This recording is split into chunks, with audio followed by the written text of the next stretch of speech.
بسم اللہ الرحمن الرحیم۔ السلام علیکم ورحمۃ اللہ وبرکاتہ۔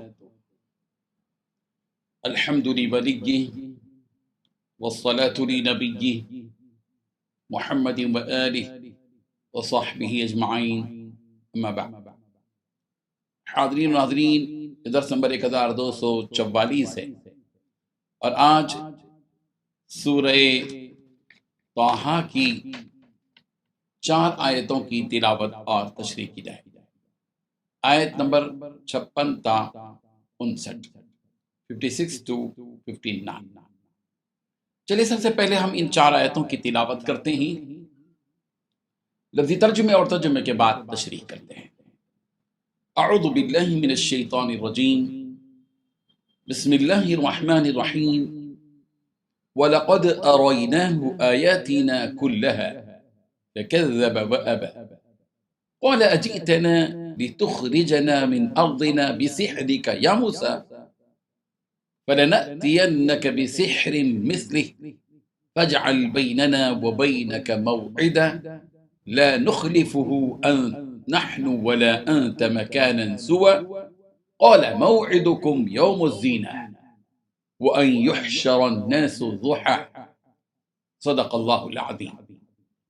لفظی ترجمہ یوں ہے، وَلَقَدْ اور البتہ تحقیق، أَرَيْنَاهُ ہم نے اس فرعون کو دکھائیں، آیاتنا کلھا اپنی سب نشانیاں، فَكَذَّبَ پھر بھی اس نے جھٹلایا، وَأَبَى اور انکار ہی کر دیا، قال اس نے کہا أَجِئْتَنَا کیا تو ہمارے پاس آیا ہے، لِتُخْرِجَنَا تاکہ تو ہمیں نکال دے، من ارضنا ہماری سرزمین سے، بسحری کا اپنے جادو کے ذریعے، یا موسیٰ اے موسیٰ، فَلَنَّأْتِيَنَّكَ بِسِحْرٍ البتہ ہم ضرور تیرے پاس جادو لائیں گے، مثلہ اس جیسا، فَاجْعَلْ پس تو مقرر کر، بیننا ہمارے درمیان، وبینک اور اپنے درمیان، موعدن ایک وعدے کا وقت، لا نخلفہ کے خلاف نہ کریں اس کے، نحن ولا انتا ہم اور نہ تو،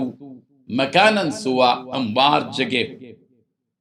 قال اس موسیٰ نے کہا موعدکم تمہارا وعدہ ہے، یوم الزینہ زینت جشن کا دن، وَأَن يُحْشَرَ النَّاسِ اور یہ کہ لوگ اکٹھے کیے جائیں، ضحیٰ چاشت کے وقت۔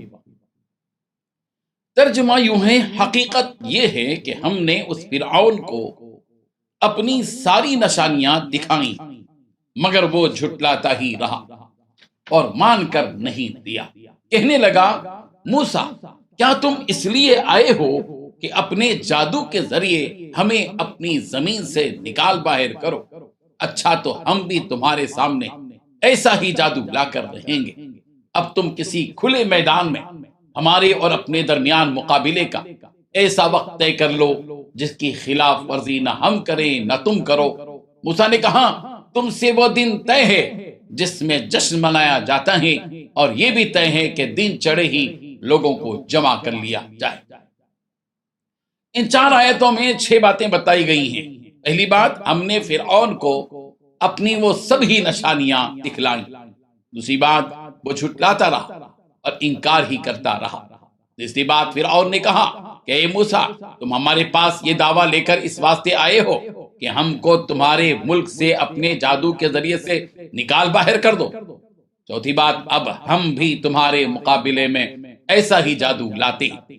پانچویں بات، تو ہمارے اور اپنے درمیان میں ایک وعدہ مقرر کر لو جس کے خلاف نہ ہم کریں اور نہ ہی تم کرو کسی ہموار میدان۔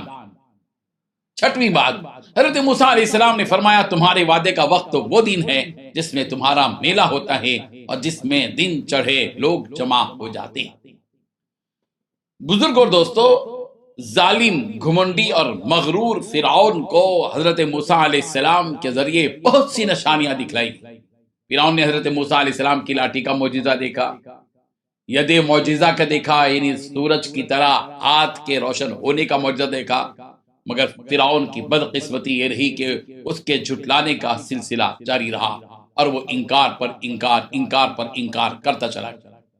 جب حضرت موسیٰ علیہ السلام نے اپنے معجزات فرعون کو دکھلائے تو اس نے حضرت موسیٰ علیہ السلام سے کہا کہ اچھا تم یہ ساری نشانیاں میرے پاس اس لیے لے آئے ہو تاکہ تم اپنے جادو کے زور سے ہمارے ملک سے ہم کو نکال دو اور تم عوام کو اس جادو سے اپنی طرف مائل کر لو اور اپنا فریفتہ بنا لو اور لوگوں کو اپنا تابعدار بنا کر اس ملک کے تم رئیس اور سردار بن جاؤ۔ پھر فرعون نے حضرت موسیٰ علیہ السلام سے کہا اب ہم بھی تمہارے مقابلے کے لیے ایسا ہی جادو لے کر آتے ہیں۔ فرعون حضرت موسیٰ علیہ السلام کے معجزات اور قدرت کی نشانیوں کو جادو سمجھ رہا تھا، اس لیے اس نے سوچا کہ میرے ملک میں اس سے بڑے بڑے جادوگر ہیں، ان جادوگروں کی مدد سے موسیٰ کے جادو کو مات دیا جا سکتا ہے، ہرایا جا سکتا ہے، شکست دی جا سکتی ہے۔ اس لیے فرعون نے کہا کہ موسیٰ چلو ہمارے اور تمہارے درمیان میں ایک وعدے کا دن مقرر کرو جس کی خلاف ورزی نہ ہم کریں گے اور نہ ہی تم کرو۔ فرعون کی اس پیشکش کو اور چیلنج کو حضرت موسیٰ علیہ السلام نے قبول کر لیا۔ فرعون نے اپنی اس پیشکش میں اس بات کی بھی وضاحت کر دی کہ ہمارے اور تمہارے درمیان جو مقابلہ ہے وہ ایسے مقام پر ہو جو مسافت کے اعتبار سے آل فرعون اور بنی اسرائیل کے لیے برابر ہو، کسی بھی فریق کو زیادہ دور جانے کی مشقت اور تکلیف نہ ہو۔ فرعون کی اس پیشکش کا جواب حضرت موسیٰ علیہ السلام نے یوں دیا قال موعدکم یوم الزینہ ویحشر الناس ضحیٰ۔ حضرت موسیٰ علیہ السلام نے مقابلے کی تاریخ بھی بتا دی اور وقت بھی بتا دیا، اور تاریخ کا تعین اس طرح کیا کہ وہ دن جس مقابلہ ہوگا جس کو یوم الزینہ کہا جاتا ہے، یعنی عید کا دن یا کسی میلے وغیرہ کا دن، جس دن سارے لوگ ایک جگہ جمع ہو جاتے ہیں۔ اس دن کے بارے میں اختلاف ہے کہ وہ کون سا دن تھا۔ بعض کہتے ہیں کہ وہ دن آل فرعون کی کوئی عید مقرر تھی جس میں وہ زینت کے کپڑے پہن کر شہر سے باہر نکلنے کے عادی تھے۔